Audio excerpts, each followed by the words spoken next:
So guys, ayon sa Lucas 11 verse 29, dito nakasaad yung samantalang dumaragsa ang mga tao, sinabi ni Jesus na napakasama ng lahing ito. No? Naghahanap sila ng palatandaan mula sa langit, subalit walang ipinakita sa kanila maliban sa palatandaang inalarawan ng nangyari kay Jonas. So, si Jonas, alamin natin ngayon kung anong nangyari kay Jonas kasi yan ang palatandaan na sinabi ng Diyos. So, hahanapin natin kung anong nangyari kay Jonas. So, si Jonas ay isang propeta sa Biblia na kilala sa kanyang pagiging hindi masunurin o pagsunod sa utos ng Diyos. So, kaya pala na yung sa Lucas 11 verse 29 na inihambing tayo kay Jonas kasi si Jonas pala isang propeta sa Biblia na nakilala sa kanyang hindi pagsunod sa utos ng Diyos. So, alamin natin kung anong inutos ng Diyos sa kanya, kung bakit hindi niya sinunod. So, nganong panahon pala, may suwail din, di ba? So, si Jonas ay tinawag ng Diyos upang pumunta sa Naib at ipangaral ang mensahe ng pagtubos ng mga taga-Naib dahil sa kanilang kasamaan. So, inutusan pala siya ng ating Panginoon. Ngunit, si Jonas ay tumakas sa utos ng Diyos at sumakay sa isang barko patungong Tarsis.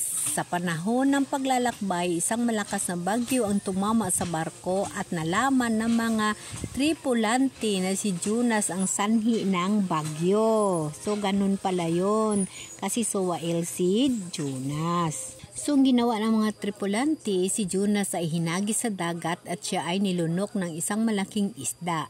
Siya ay nanatili sa tiyan ng isda sa loob ng 3 araw at 3 gabi. So, ganun pala si Jonas kasuwail, kaya nilunok siya ng isda sa loob ng 3 araw at 3 gabi. So, imagine guys, ganun pala yung mga pangyayari noon, Pagkatapos ng 3 araw, ang isda ay sumuka kay Jonas at siya ay nagpatuloy sa pagtupad sa utos ng Diyos. So, nagtupad na siya ng utos ng Diyos. Si Jonas ay pumunta sa Naib at ipinangaral ang mensahe ng pagtubos. Ang mga taga-Naib ay nagsisi at nagbalik loob sa Diyos at ang Diyos ay nagpatawad sa kanila. So, ganun guys, So, kita mo, hindi niya na nga sinunod si Jesus pero nagbago siya. So, pinatawad siya. Kaya, tayo guys, kailangan din nating magbago. Kasi inuulit ko, yung mga kasalanan natin ay napatawad na ng Diyos.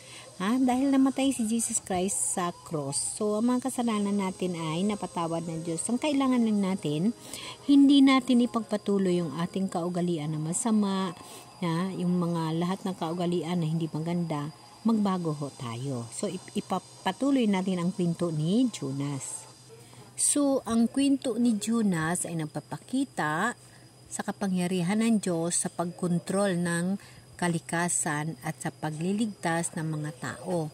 So, ang kwento niya nagpapakita ng awa ng Diyos sa mga tao at sa kanyang pagpayag na magpatawad sa mga sumisisi. Ang kwento ni Jonas ay nagpapakita ng kahalagahan ng pagsunod sa utos ng Diyos at sa pagtupad sa kanyang mga plano. So, ganun ang kwento ni Jonas. Ang kwento ni Jonas ay nagtuturo sa mga Kristiyano ng kahalagahan ng pagsunod sa utos ng Diyos at sa pagtupad sa kanyang mga plano. Ang kwento ni Jonas ay nagpakita ng awa at pagpatawad ng Diyos sa mga sumisisi at nagbalik loob sa Kanya. Si Jonas ay nagbibigay ng pag-asa sa pagliligtas ng Diyos sa mga taong sumasampalataya at sumusunod sa Kanya. So, ganun yung kwento ni Jonas. Kahit siya isuwail, hindi niya sinunod si God, hindi niya sinunod si Jesus sa utos, binigyan siya ng punishment, pero pinatawad siya, binigyan siya ng pagkakataon, kaya sinunod niya na yung utos ng Diyos. So, dito pa rin sa Lucas 11 verse 30, nakasaad, nakapropesiya natin na kung paanong naging isang palatandaan si Jonas sa mga taga-Naib, gayon din naman magiging isang palatandaan sa lahing ito ang anak ng tao. Wow. Sa araw ng paghukom, titindig ang reyna ng timog laban sa hiling ito at siya'y hahatulan niya ng kaparusahan sapagkat nanggaling siya sa dulo ng daigdig upang pakinggan ang karunungan ni Solomon. Ngunit higit na di hamak kay Solomon ang naririto. Sa araw ng paghuhukom ay titindig ang mga taga-naib laban sa lahing ito at hahatulan ng kaparusahan sapagkat nagsisisi sila dahil sa pangaral ni Judas, ngunit higit na di hamak kay Jonas. So, noong mga panahon na nangangaral si Jonas, si Solomon na napakatalino, at saka ang reyna na mula sa timog na pakatalino. Ngunit nakalagay dito na, so again guys, dito nakasaad na yung reyna mula sa timog pumunta lamang kay Solomon para bisitain siya, at titingnan ang karunungan at ang kayamanan ni Solomon. So, ang reyna na ito guys, ayon sa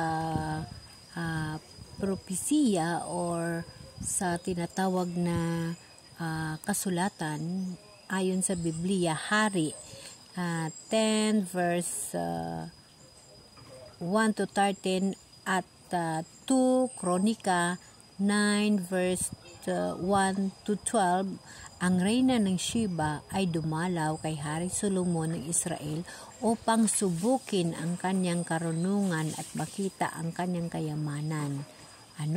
Siya ay nabighani sa karunungan at kayamanan ni Solomon. So, kumbaga, pumunta lang yung reyna Sheba kay Solomon upang titingnan ang karunungan at kayamanan ni Solomon. Ngunit, nakasaad dito na kung paano naging isang palatandaan si Jonas sa mga taga-naib, ganon din naman ang magiging isang palatandaan ng lahing ito, ang anak ng tao. Sa araw ng paghukom, titindig ang reyna ng timog laban sa lahing ito at siya'y hahatulan niya ng kaparusahan sapagkat nanggagaling siya sa dulo ng daigdig upang pakinggan ang karunungan ni Solomon. Ngunit pumunta lang si Reyna Sheba doon para puntahan si Solomon para titingnan ang kayamanan. Ngunit higit na di hamak kay Solomon ang narito. Sa araw ng paghukom ay titindig ang mga taga-naib laban sa lahing ito at hahatulan ng kaparusahan sapagkat nagsisisi sila dahil sa pangaral ni Jonas. Ngunit higit na di hamak kay Jonas ang naririto. So di hamak kay Jonas at di hamak kay Solomon ang naririto, kasi dito nakalagay na ang anak ng tao, ang anak ng tao. So dito sa usapang ang pagsuway ni Jonas, dito nakasama si Reyna Sheba andin si Solomon. Sa pamamagitan nitong kwento, dito nagpapakita na ang pagdalaw ni Reyna Sheba kay Haring Solomon sa Israel, upang subukin ang kanyang karunungan at makita ang kanyang kayamanan. Siya ay nabighani sa karunungan at kayamanan ni Solomon at siya ay nagbigay ng mga regalo sa kanya. So dito makikita natin na si Haring Solomon is napakatalino at napakayaman. Siya yung isang makadiyos na tao. So sa another video natin, titingnan natin ang nagiging buhay ni Haring Solomon. Amen.